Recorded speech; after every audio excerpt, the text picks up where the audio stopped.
Madman. What's going on? I'm your boy, the Mad Fanatic. This is Mad Talk, and today let's talk about the Denver Broncos 2017 NFL Draft. Let's get right into it. First pick, number 20 overall, the Denver Broncos drafted Garett Bolles, left tackle out of Utah. I think this was a solid pick. I don't think it was a slam dunk pick. I don't think it was the best pick they could have made. Reuben Foster was on the board. I think he's going to be an immediate impact player. I think he's going to be that Navarro Bowman, Ray Lewis type of linebacker. And I think we also have a huge need at linebacker. People don't talk about that enough. They always talk about the left tackle. But we have a glaring hole at linebacker, in my opinion. We don't have enough depth there. Marshall's always hurt. Todd Davis is trash. Corey Nelson is not that good. Zaire Anderson is, he's all right. So, with the pick they did pick, and obviously left tackle is also a glaring need, and it's very hard to find left tackles. What do I think about the pick? I think Garett Bolles is good. I think the Denver Broncos like his attitude. They like the nastiness. They like his physical style of play. They want bullies on the offensive line, and I respect it. However, my favorite offensive tackle in this draft was Ryan Ramczyk, who was still available.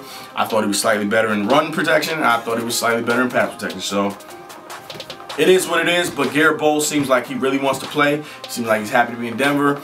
Overall, I give the pick a B. Now let's go to the second pick.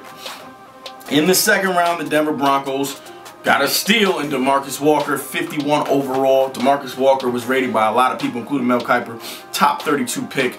I think he fills a need we have as well as far as depth on the defensive line, but talented depth. Not just people, not just bodies, big bodies, space eaters. Talented people that can get pressure from the inside, that can make it a lot easier for Von Miller to come off that edge and Stingray to come off that edge. So I think DeMarcus Walker is really good, really good. I think he had 21.5 tackles for loss last year. I think he had 16 sacks. I think he just gets busy. He can set the edge. He can get pressure. He's got a crazy motor. He does not get tired. I think he's a steal. I think he's going to be like that Malik Jackson type of guy for us, even though people thought Adam Gotsis would be that, and I'm not ready to write off Adam Gotsis, and I don't think the organization is either. He came off an ACL last year. He didn't have a full camp. It takes time to get acclimated to the strength of the players in the NFL and the speed of the game. So having both of them, having Gotsis take a step up and DeMarcus Walker in the mix now, I think that's just going to make the Broncos better, because as we all know, the strength of that 2015 Denver Broncos, Super Bowl champion Denver Broncos, was their depth on the D-line. We got that back. I love the pick. DeMarcus Walker, 51 overall. Slam dunk, A+, not mad at it at all. Now let's go to round 3. Carlos Henderson, wide receiver out of La Tech. From what I've seen of this kid, and I didn't know much about him before the draft, but what I see is he looks to be a guy who is really good in space. He can make people miss. He gets yards after catch, which is so important. Vance is already talking about him filling a role in the slot and competing to be a returner as well. Pro Football Focus said that this dude had he made 48 people miss, which was second in the whole college football last year. So he makes people miss. We need a guy in the middle of the field that can take that little 2-yard dump off and turn it into a 7-yard gain. That's what we need. That's what we've been lacking. I think it's a great pick in the 3rd round when Curtis Samuel wasn't there, when McCaffrey wasn't there, when a lot of these explosive players were gone. We picked up a guy that runs a 4.4 who can get busy, who's physical too. I think the Broncos wanted a lot of physical people. They wanted guys with noses for the end zone. So I think that was a great play. I'll give it an A.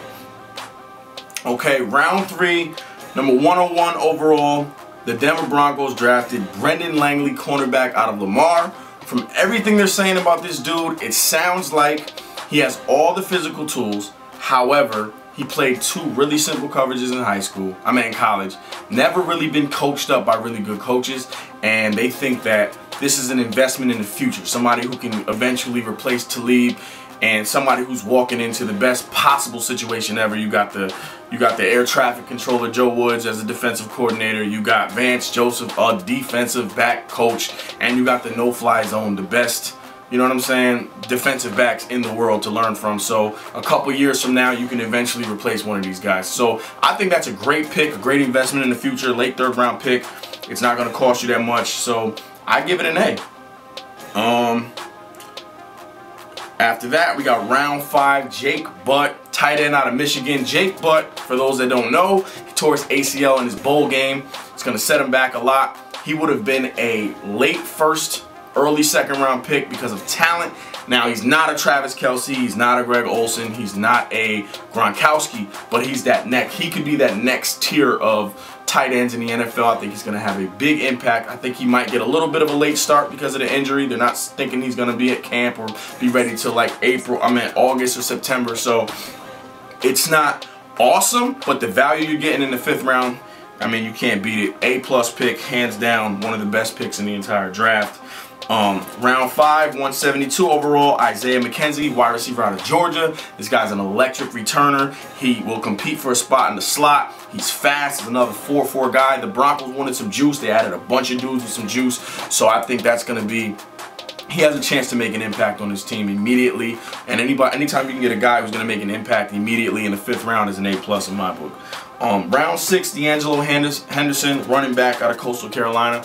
I'm not really sure. I don't know too much about him. I don't know if he'll make the team. He may, he may not. He'll at least probably contribute on special teams immediately. Seems pretty decent. In the 6th round, I'm not judging you too harsh, so I'll call it a solid B. And then round 7, Chad Kelly, Jim Kelly's nephew. This is a controversial pick in a lot of ways. He has a lot of character issues. He has a lot of injury issues. But if you just look at his play and say, okay, this guy's a 63% completion guy. He's 2-to-1 ratio, touchdown interceptions. His passer rating is like 150 the last 2 years. He beat Alabama twice. This is a dude who might actually mess around and compete with our 2 current quarterbacks, believe it or not. He does have an injury, so he'll be behind at first. I know they're bringing in an undrafted free agent to hold down that spot right now, but Chad Kelly might end up being someone that pans out as like our real number 2.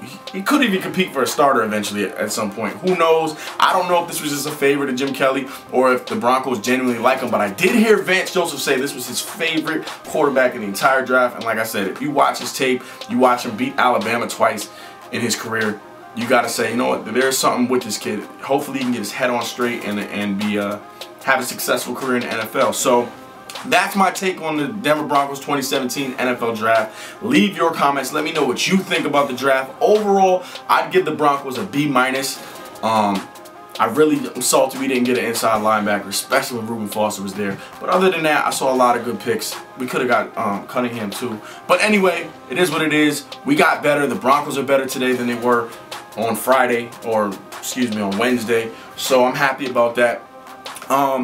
As you can see, I'm in the studio. I'm about to get ready to work on this new song, Reboot. Get everybody ready for this new season because, as Vance said, this was not a rebuild. It was just a reboot. We're still a great team. We didn't need to do too much in the draft or in free agency. It is what it is. Make sure you subscribe to the channel. Keep watching and be on the lookout for that reboot video. I'm dropping it tomorrow.